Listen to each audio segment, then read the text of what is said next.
Look, this guy's bought 40 cars in 4 years. He's no stranger to this. Yeah. You make $200,000 a year in an area where the median household income is 70. And you're telling me you can't get groceries? All right, it's finally Friday, and I gotta say happy long weekend to everyone in the US. I hope you enjoy the 4th, stay safe, and try not to finance anything terrible while you're celebrating. Let's jump into the first clip, and it's probably the most amount of negative equity we've seen from one person on this channel. This is the new winner. Most negative equity I think I've ever seen. What is it? Not even sure I can wrap my head around what I'm looking at right here. Oh no. So he's 56 grand upside down in this one. $90,000 upside down in this BMW. Oh, okay. He said he knew he was 80. He knew he was 80 grand upside down. How? He's more than that. Oh, alright. Are you kidding? He sounded like he thought he had positive equity in the Raptor.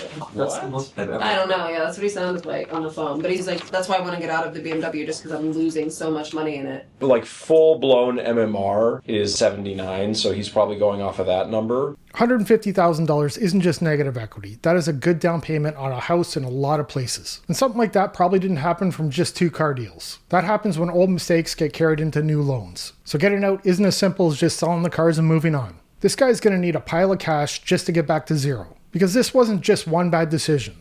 This was years of bad decisions piling up. MMR is not going to be a good indicator of what this car is actually worth with the miles that it has.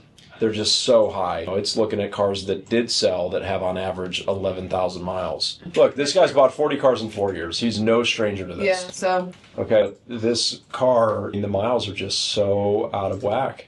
If I search for X5Ms with over 20,000 miles, there's only 9 in the country. Over 25,000 miles, there's only 4. It would basically be the highest mile car in the country.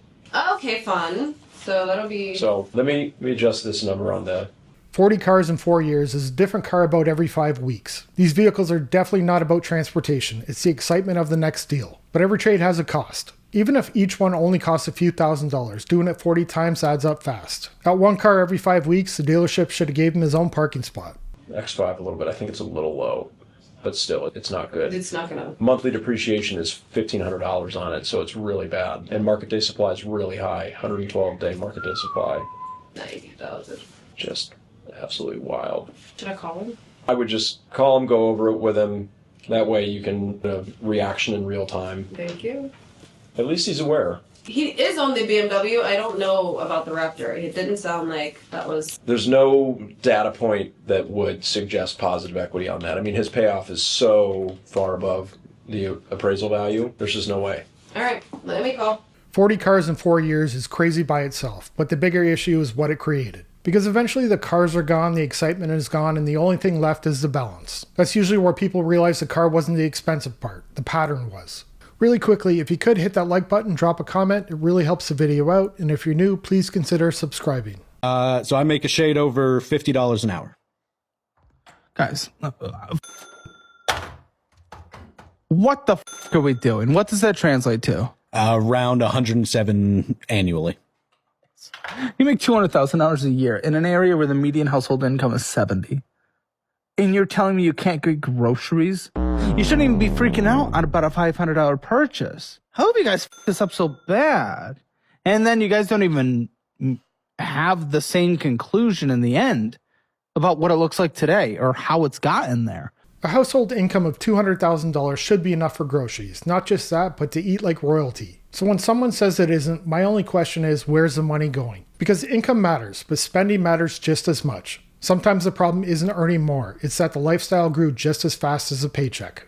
What the f*** has happened? Yeah, lack of communication, but I don't know which side's correct, if any. Well, it's not just a lack of communication. We have spent so long living above our means that above 200 a year? Well, it wasn't always 200. That's only been in the last year and a half or so. What? Year and a half is great. So even still, last year and a half, let's say you lived above your means before that. Last year and a half, you should be able to pay that down. So what the f*** are we doing? What is... I think it's just mismanagement of money, to be honest. From probably both parties. Would you say both parties? To an extent, yeah. $200,000 a year is a lot of money to me, and if things feel tight, something is definitely wrong. One of the things about a high income is that it can hide a lot of bad money habits for a long time. Because when a paycheck is big, it's easier to ignore the damage. Eventually the money is gone and there's not just one small mistake to point to, it was the lifestyle. It just doesn't look expensive until the lifestyle stops covering it. Okay. I spend, but he doesn't communicate what we need to pay and when and how those payments are aligning. Like, I know that he has set up how we're gonna, what is it? Your payment method for like paying things off? Oh, the Avalanche. Who's Avalanche? Okay, yeah, that doesn't work if we spend more money on them anyway. So he's probably not doing Avalanche. I don't know. People have this in their minds, then they don't even touch it. Yeah, that was the plan. Immediately spent. Only did the minimum payment on the top card and then spent double the balance that was already on it. So, Avalanche? You? What are you talking about? There's no Avalanche. The Avalanche method is a good debt payoff strategy, but it only works if the debt is going down. Because paying the highest interest card first does help, but it can't outrun new charges being added every month. That's not the Avalanche method failing. That's a spending undoing the progress. Just get a second job. Okay, so you're already working 40 hours a week, you're already stressed out, and you're already not making enough, and then the solution is to just work more?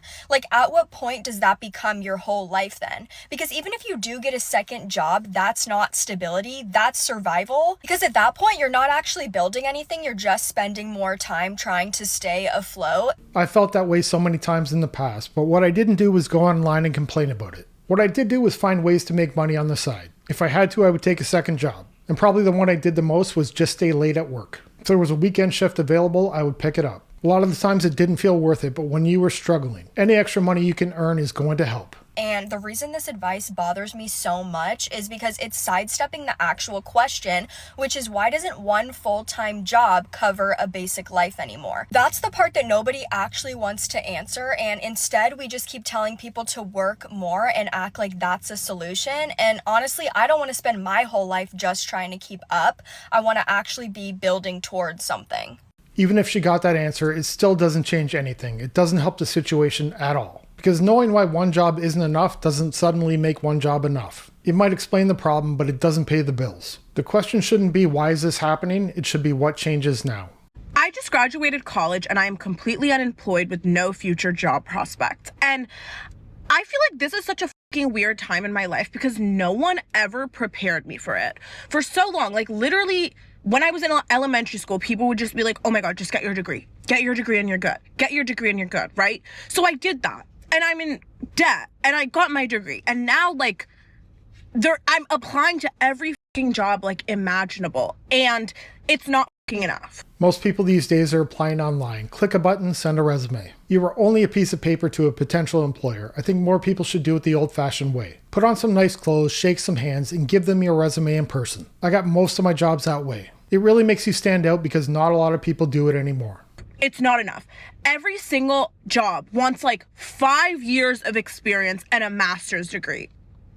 And it's like, it's gotten to the point where having your undergrad degree literally feels like you just graduated high school. Like, no one wants to hire you. Everyone's like, okay, you need a lot of experience, you need this. And the economy is so bad right now that these like entry-level positions are being filled by people with master's degrees. Jobs where I am are extremely difficult to find right now. The economy is horrible, and for some reason the population just keeps growing. I'm not sure why, but there still are options. They just might not look like the options people were expecting. I started this channel and now this is what pays the bills. Not because it was the original plan, but because the original plan stopped working. And honestly, this ended up being the best thing that could have happened. And so it's like me and like literally most of my friends were completely unemployed. And like, thankfully we have places to go to, right? So we can go back home, right? A lot of people do not have that. A lot of people can't comfortably just go back and live with their parents. And so like, I'm grateful, but it's also extremely frustrating because it's like this lie that we're literally fed since we're kids that like, you just got to get your degree and everything is good. Getting a degree is great, but it's not always going to help. The people I know with the highest incomes, most don't even have a post-secondary education. I think there are even a few that didn't finish high school. I'm not against school at all, but a degree doesn't automatically mean things are going to work out. Sometimes it's the person who skipped a lecture that is going to be signing the paychecks. Is not even real. Like in my head, I'm like, okay, what if I don't want to get a graduate degree? Should I have literally just only finished high school and then just like started looking into like sales or like entrepreneurial positions? Like, why did I even get my undergrad degree if it's not going to benefit me? Why go in so much debt to literally just move home after getting my degree and do nothing, you know? So I don't know what the to do with my life.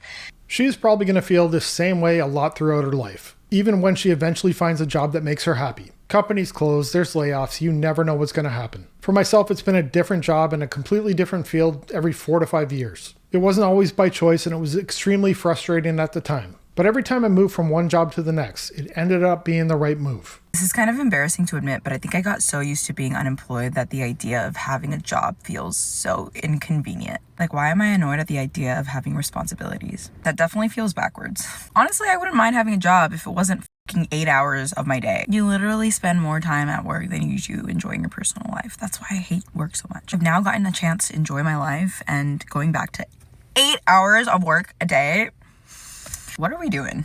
Everyone wants to enjoy life, but not working only feels good when someone else is covering the bills. Her expenses don't disappear just because she's having a good time. They either get paid by her or they get pushed to someone else. And that's where enjoying life starts looking a lot like avoiding responsibility. Only broke people are going to disagree with this, but here's your reminder that some people aren't just showing off to show off. The life they've built just actually rocks, and it's not their fault that your life sucks and it's miserable. They're just showing their reality, their life, just like you do online, and people don't understand that they have earned it. They've built companies, sold companies, and if you take that as showing off, you're going to be broke and miserable forever. Not everyone is showing off. Some people really did build a good life. They worked for it, planned for it, made choices that actually paid off. So when you see the car, the house, or the vacations, it's not always fake. Sometimes it's just what happens when money was handled properly for years. And honestly, that should be the goal. Not pretending to have it, actually having it. That's it for this one. Thanks for watching. I'll see you in the next one. Bye.